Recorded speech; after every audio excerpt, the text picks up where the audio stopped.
Hello and welcome to our Reboot review. I'm Paul, And I'm Dave. and this week we are discussing the episode end Prog. This episode originally aired January 24th, 1998 here in Canada. All right, David, let us go with the number one film in America, which is Titanic, because of course it is. Yeah, yeah. That bloody two VCR cassette version of Titanic and all of Oh, its. yeah, I remember that thing. That thing was, yeah, you could murder someone with it. And the number one song in America is still Truly Madly Deeply by Savage Garden, a band that sure did exist for a while. Yeah, it was a thing. They They had their time and then they went along to do other things. they sure did. I don't know what they did, but they probably did something else at some point. Yeah. Anyway, let us move on to video games because I want to get through a few here because there's kind of an interesting one to me. Hmm. So, if we go specifically around when this game was released, on the 29th, we have three games. Hmm. So, if you had a PlayStation 1, you could pick up a little game called Bomberman World, which I love a Bomberman. Yes, a Bomberman is good. I'm just trying to specifically recall because around that time there were a couple particular Bombermans that were released that had their particular styles, had their particular fans, but also kind of the case of were radically different from what Bomberland was originally. Just by looking at the quick description and stuff on here, it seems like it's a pretty typical Bomberman game. And that never hurts because Bomberman is Bomberman Yeah, until the Bomberman's fun. States got their hands on it, and then it was just, oh dear God, Bomberman. If that wasn't your jam and you had a PS1, you could pick up a little game called Bust a Groove, Yes. which is a direct response to Parappa the Rappa becoming successful. And it's an interesting concept. Somewhat It's understandable. it's a rhythm game, but it has like how do I? It's like a rhythm fighting game kind of thing. Interesting with that deciding going in that sort of direction for it. Yes. Now here's the big one that came out this day. Although I don't believe it was terribly successful when it launched, especially in North America. If you Mm. had a Saturn, which probably didn't help it, you could pick up a little game called Panzer Dragoon Saga, Um, which I have never played, and I've heard it's amazing, but like I said, I've never played it. yes, with the particular ones from there. Just double checking because I remembered back that there was a re-release on it on the Switch, but I'm not sure if that was either older one or if it was. Oh wow, Sega planned this to compete with Final Fantasy VII. Oh, sweeties. Sweeties, I'm sure you tried, but sweeties. I mean, I understand their reasoning, but like, oh, you lost that war badly. So true, because it's one of those cases of I missed that boat entirely, quite honestly, when the whole shebang happened. But it was kind of one of those either perfect storm sort of things that happened, or just the case that it was right time, right place, right circumstances that Devon just blew up and blew everybody's minds. Yeah, they believed that having the best RPG would win the console war, but people aren't going to buy a Saturn just to play one game because they've already got a PlayStation. Yeah. They're just going to play Final Fantasy VII, even though I'm not a huge fan of that game, but Also, understandably, yeah, for the game at the time, for what it decided to do. I do want to play the remake though because my biggest issue with the original is the controls. Mm. Well, and some of the like art in it. Anyway, let's move on to a few other choice games because there's an interesting one at the end of February that I want to get to. Oh yeah, yeah. So in February, I'm just going to pick a few like major releases. So this isn't really a major release, but I thought it was funny. James Bond 007 on the Game Boy came out on February 9th. Because it was a thing.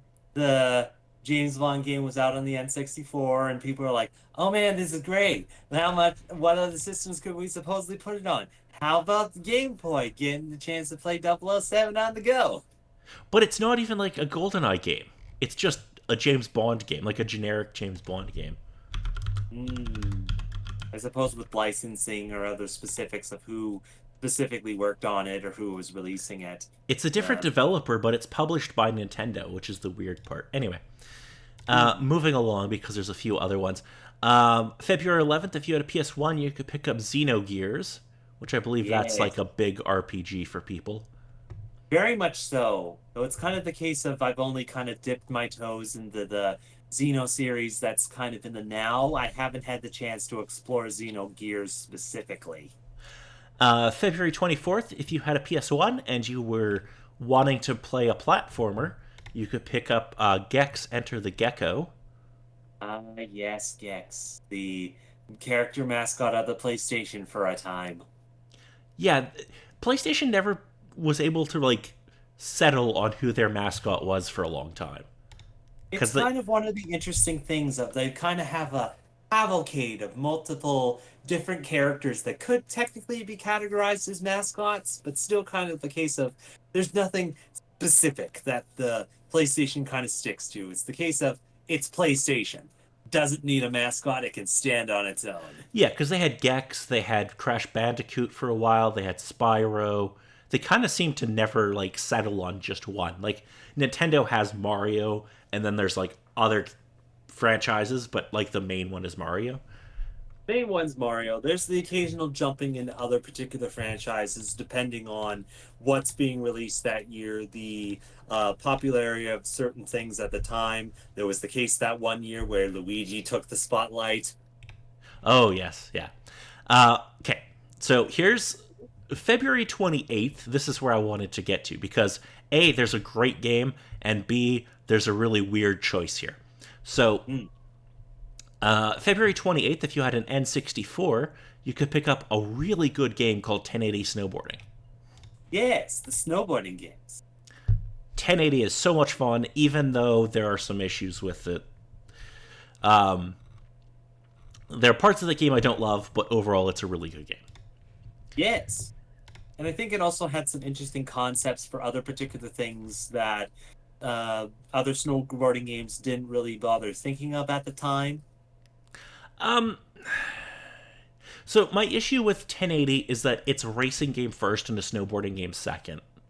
Kind of going more the specifics of the change from basis of the gameplay style of a snowboarding game in comparison to other games of similar sorts of styles to more of a racing focus that the game sort of took with it. Yeah, I'm like, to me, I always wanted 1080 to be more of like a Tony Hawk than a racing game. Okay. That Be- seems understandable.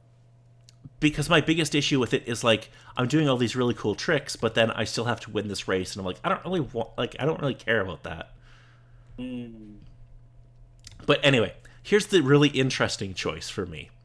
February 28th on the PlayStation 1, if you were craving an action game, you could pick up a little game called Reboot. Oh my gosh, the reboot game. Yes, after the series has finished airing in Canada. Know them from Electronic Arts. And it's so out of date with where the series is too. Like it's really kind of interesting. It didn't get terrible reviews though, seemingly. Well, Okay. it seems to depend on who you went to. Like IGN Uh, gave it a 7, but GameSpot gave it a 4. mm, yeah. GamePro really liked it. Either that or they were paid a decent sum to give a decent review. Well, they However, reviewing stuff at the time sort of happened. They gave it a really good score, so they must have got a bundle. But it has Bob in his old outfit and everything on the cover. And I don't know. I mean, I just thought it was kind of interesting that the game came out this late. Yeah, with that, I think it's also the case of just, I suppose, with things at the time, it was so much of a case of this show most likely being on reruns so often with the particular show or channels that specifically had the show running that in some cases there might have been people that probably haven't seen any of the particular newer stuff that was being put out and mostly just either the older series or the one or two different other episodes. So on the one hand, I'm not too surprised that they would go with at least this particular sort of style of it. It might have also been a case of them either they had so much to sort of work with at the time. If they tried to add any more of what more modern stuff was going on at the time, it probably wouldn't have worked out too well. That and from little blips I'm reading, it supposedly started out around 95 when they got this started, and then yeah, with the time framing and whatnot to actually get it somewhat functioning from the sounds of it. Yeah, it sounds like around the right time to get the game out in 2 years. Yeah, I mean, I just thought it was kind of interesting. Anyway, let us move on to the episode. And I hesitate to even call it an episode because it's like half an episode. Yeah. Yeah. Somewhat understand, but it's also kind of the case of where else can you kind of go with how the story has kind of been going, but Okay, so a GameCube threatens to push the crashing mainframe over the edge. The user restores the system and everything returns to a functional state, effectively returning it to what it was before the war with a few exceptions. Okay, I'm not going to talk about the next part because I want to save that because it's weird and I don't understand why it's there.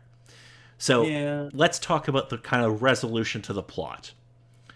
Um, it's kind of a Deus Ex Machina. pretty much. But isn't the person that has the computer that they're all surviving in the Deus Ex Machina just in general? Yeah, I mean, I get it. I don't know. It just, on one hand, like, I get why they did it. I just don't necessarily like how it happened.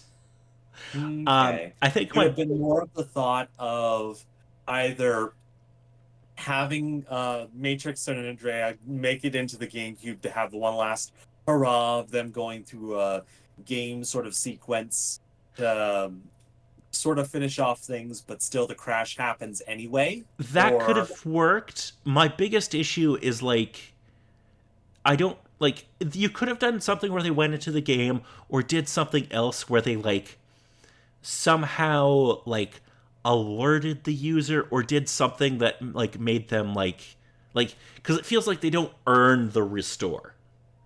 It just okay. kind of happens. And I don't Yeah, love one of that the where the cases characters kind of just of have things happen to them. They're not active participants. yeah, yeah. Yeah, I can see it from that point a little bit, yeah. Mm. But overall, I thought the episode was fine. Like I said before, it's quite short because there is a second part to the episode that we'll get to in a little bit. But what did you think of this first part? Because I thought it was fine, other than having some minor quibbles with it. With the first part, it's kind of works with kind of the desolation. Oh God, this is how things are kind of sitting. How are they kind of get through this? There's a concern and then a supposed thought on things. And one of those cases of still the case of Matrix has his way of doing things, Bob having the thought and wanting the case of trust still being put in question sort of there, but then with the amount of time and whatnot, just yeah, decision is answered for them, and it's just kind of the waiting game of oh god, how are things gonna go?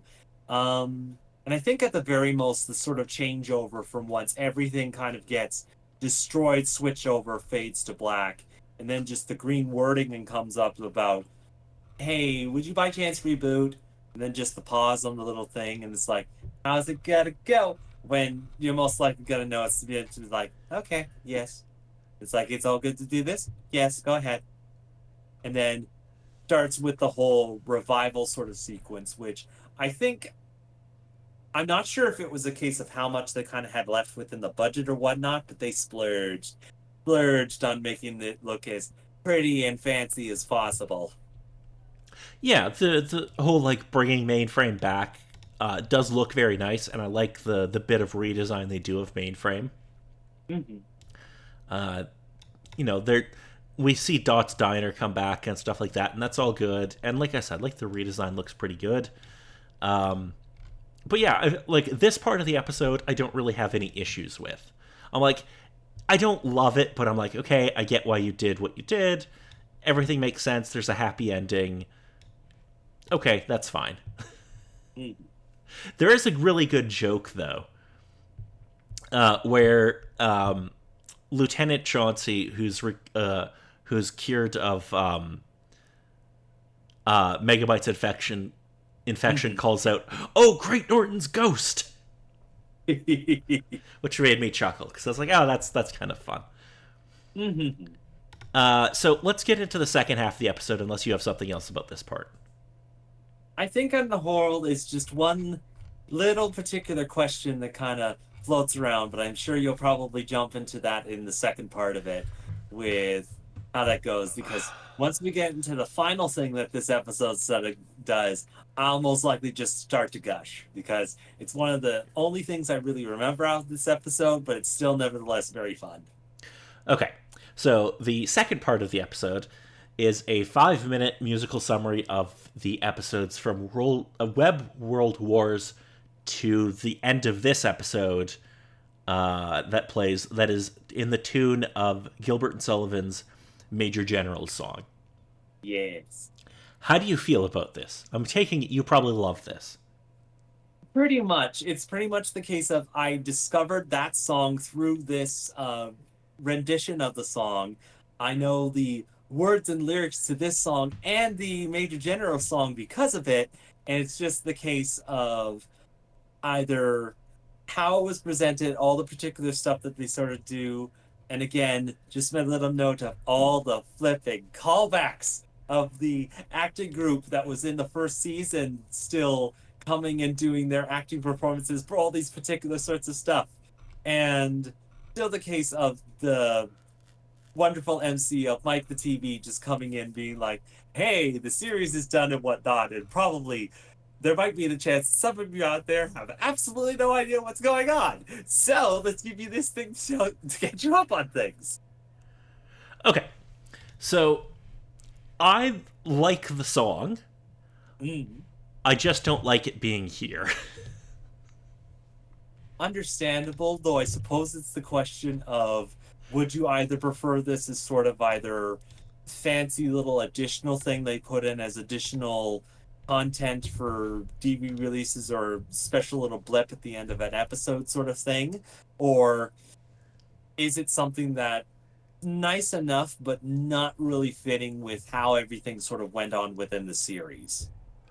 So when I was watching this initially, I thought I had skipped to the beginning of the next, like, of the first movie.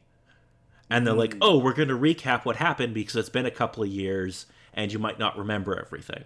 I don't understand why this is literally the end of the series because I'm like, who is this benefiting at this point? Like, I don't understand why it's here. Even if you had moved this to the beginning of the episode, I would have liked it more.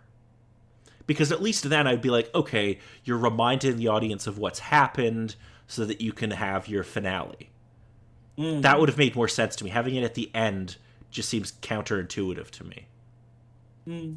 That being said, I do like the song. Yes, just with all the particular things that it has within it. It is marvelous. It touches on everything a decent amount and just it's great. So marvelous. Yeah, and it's based off of a really good Gilbert and Sullivan song. Indeed. Although, you know, maybe not my favorite Gilbert and Sullivan, but it's a good song, right? Like, it's based off a good song and they do a good job of doing their version of it. Mm.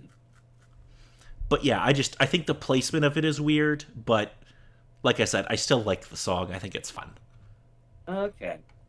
So I think I wasn't too sure about your concerns for the particular stuff. So, a quick last thought on the episode as a whole before uh, the end song that they went with it. That again with this reboot that happened to all of mainframe and whatnot, anything that was stored or kept within the files and whatnot is brought back after everything was destroyed. So, case of simple characters and whatnot being brought back within the story or being erased of viral infection in the case of all the officers from Megabyte and other sorts of characters there.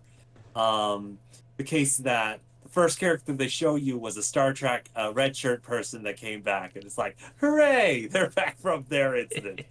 Um, then the case of the parents from the previous episode that fell down the cliff for the small kid looking on. It's like, oh man, he's got to supposedly become a Batman.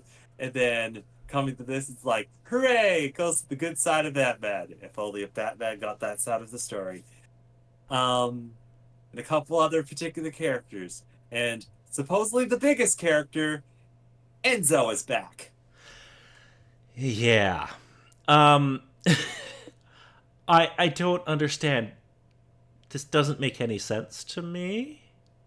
Well, it's just the one stupid little tiny thing of it was an episode or two back of Matrix was speaking with someone specifically. I think it might have been Garbage Joe or whatever his name was in the junkyard when they were saving sprites from the crash. Okay. That he was explaining how the heck he looks like that, touches his icon, and switches it from a regular one to a game sprite one.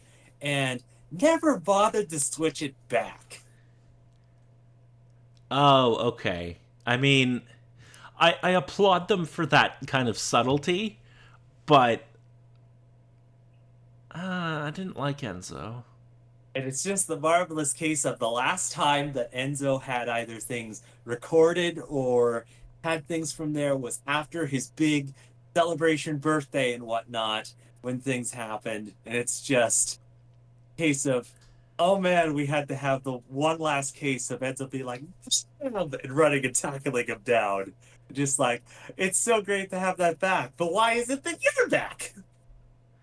Yeah, I don't like Enzo. But I think the one last question was the character of Hexadecimal, because Yes. there was the case within this episode and the last little bit of things that she's still around, she's healed up.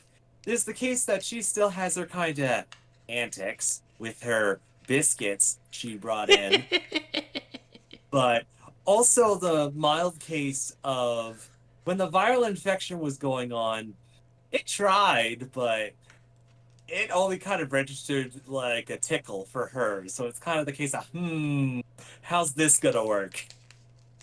Yeah, it feels like they're setting up stuff for a season that doesn't happen. Hmm.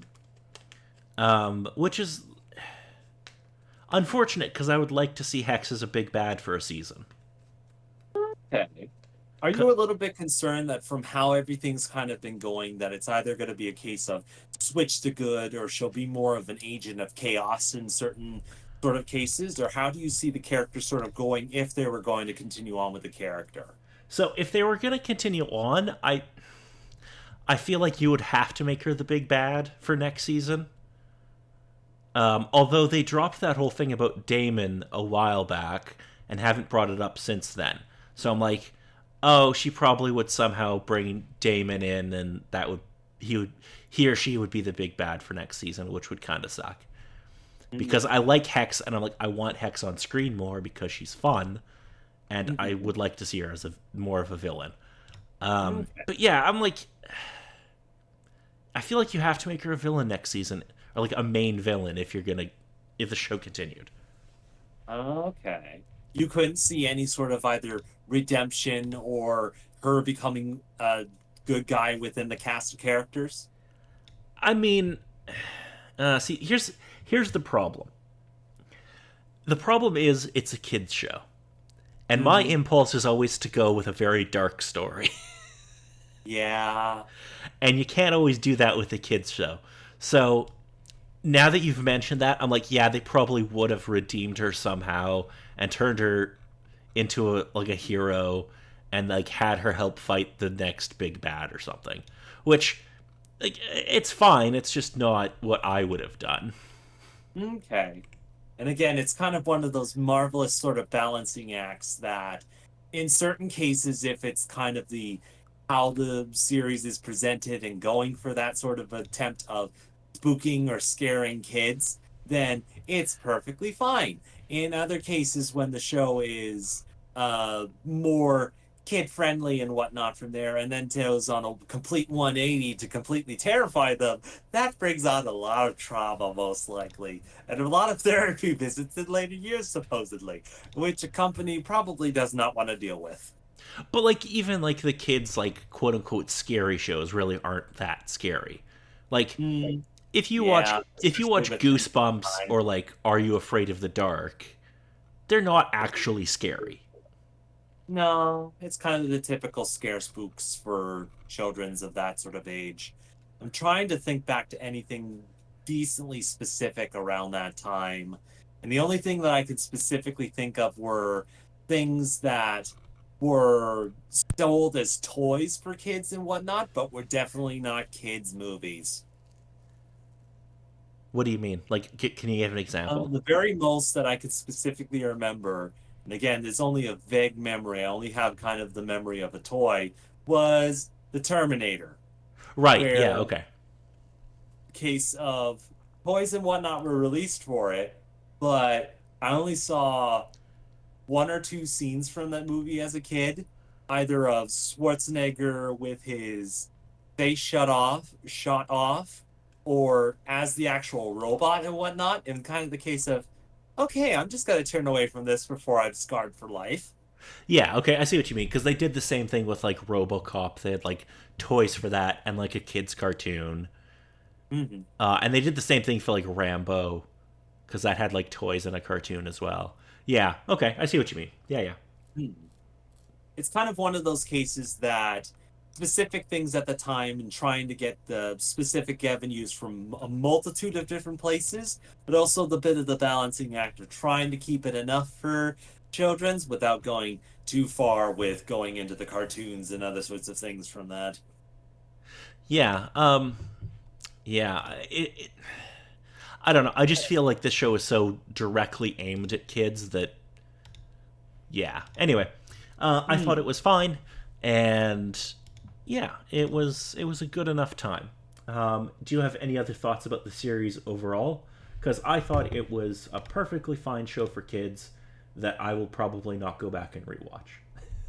Okay, there's nothing that would specifically bring you back to see either a specific episode or one little scene of other sorts of things. Because in my case, it's kind of either one of the books on my shelf for either scenes, particular little quotes, or other sorts of things that I just want to go back to. Would most likely just randomly throw out in friend conversations that would know of these sorts of things. Just since with the amount of exposure I kind of had, surprisingly enough, not even getting too many of the toys or other sorts of things from that, I still enjoyed the series for what it kind of delved into, the interesting ideas that it kind of messed with. And with my love for video games now, the idea for uh, the game concepts that they worked with, messed around with, and the story in general that they explored with from there was just fun to see, and the concepts that they kind of went into from that, as well as when the movies sort of came out and the additional season came out for everything from there, just the other sorts of stuff they messed around with. Yeah, I agree that there's like some fun stuff in here, and I'm not going to say I would never return to it, but I would have to be, how do I phrase this without getting some people very mad? I would have to be under the influence of a certain thing that I might be like, you know what? I'm going to turn on Reboot and get really fucking baked and that might be kind of fun. That would be an interesting experience. It wasn't anything that I had in mind, but again, adding those sorts of things in, it gives a whole new perspective to certain things. I think it actually might be Just kind of maybe I fun. would recommend that one episode, maybe not watching that with the being under the influence because that might be too much. Which episode are you referring to? The one specific one that I had in mind was just with the particular thoughts and hearing from experience, just the case of the uh I believe I got this right, but the particular episode where Megabyte gets affected by one of the game cubes and becomes one of the user characters and kind of has that one particular scene when it happens that kind of under the influence might be a teeny bit too much for people.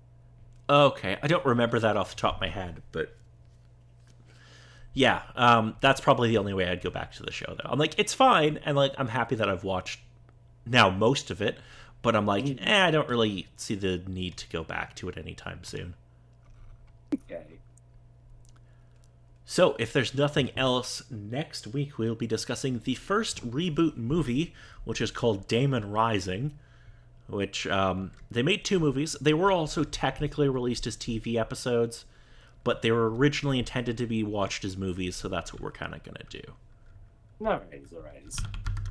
So, I guess next week we will discuss that film and kind of see where they go from here, because it's about 3 years between this episode airing and the movie coming out, so there's a decent gap there. Yeah, just a tiny bit. Just a tiny, tiny bit. Alrighty, well, if there's nothing else, I've been Paul. I've been Dave.